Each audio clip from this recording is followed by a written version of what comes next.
This month, the world lost a towering figure in economics. Stanley Fischer served as governor of the Bank of Israel, vice chair of the Federal Reserve, and in the leadership of both the World Bank and the IMF.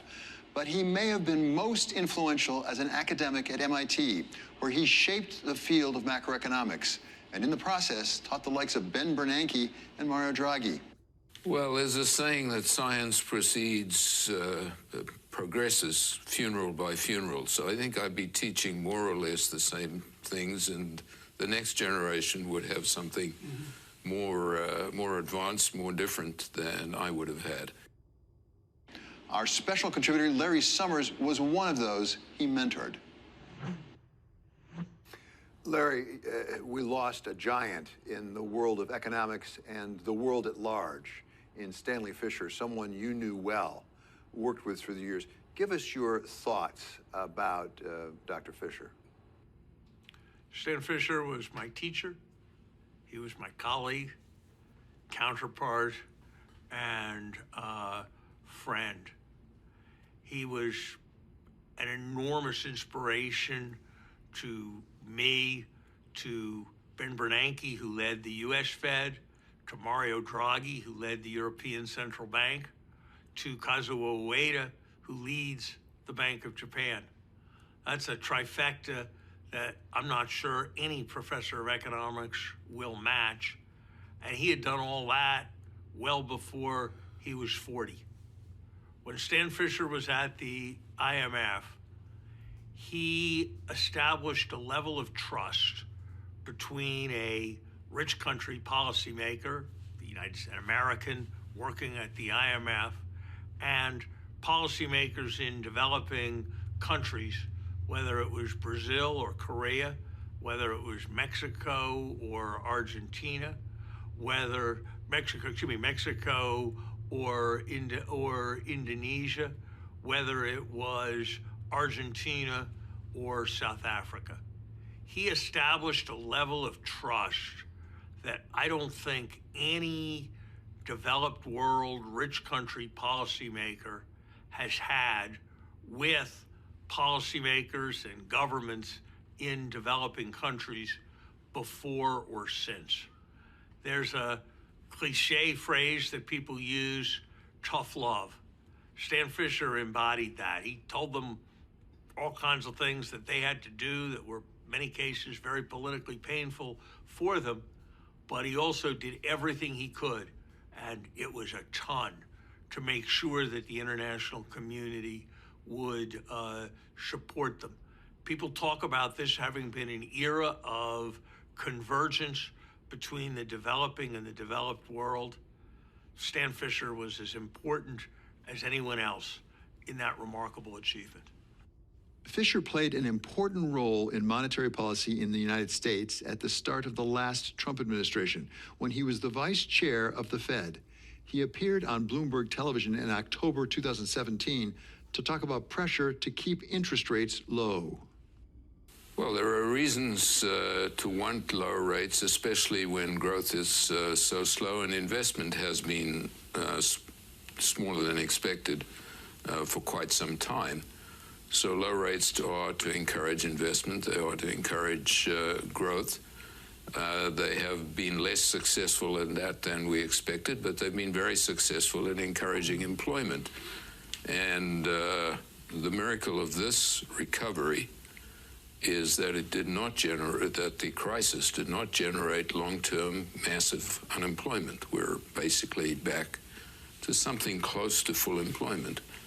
Well, we always need to be steeled for the possibility that we need to change course drastically.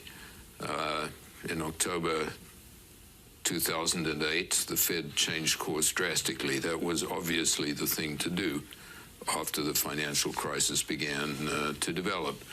So you have to watch and wait and hope you can stay on the smooth path, but never believe yourself that you can stay on those paths forever. You can't.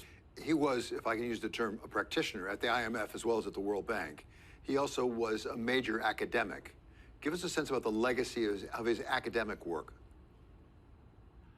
You know, in the 1970s, the Keynesian consensus crumbled.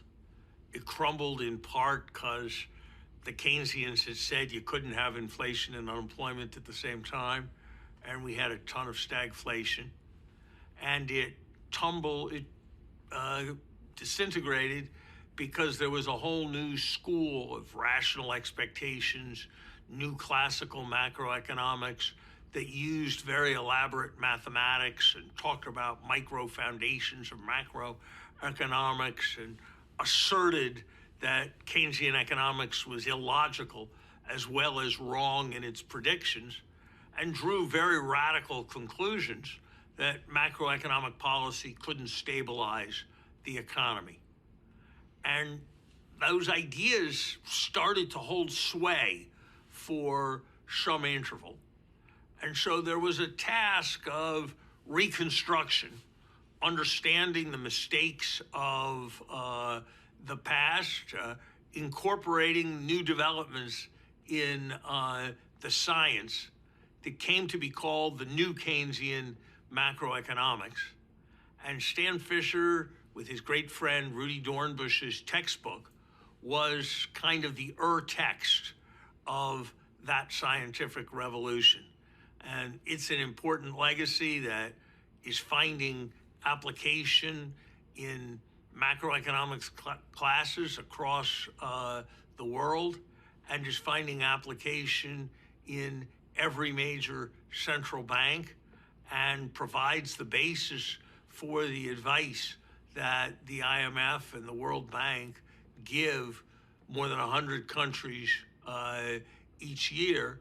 And it started with that reconstruction in which Stan Fischer was a leader. He brought his enormous intellectual capital from his academic work to, as I say, the practice of economics, IMF, World Bank, Bank of Israel, and as vice chair of the Federal Reserve in the United States. We always say it's not as good as it used to be, but do we lack in our central banks right now some of that intellectual capital from serious scholars? I'm probably more worried about the underlying economic problems and the external pressures being placed on central banks by, for example, the kinds of comments that our president makes very regularly, than I am by the lack of intellectual capital among their leaders. I've got very high regard for both Jay Powell and Christine Lagarde, for example. But look, you have asked me on this show about questions about artificial intelligence and how that's going to transform the economy, and it is.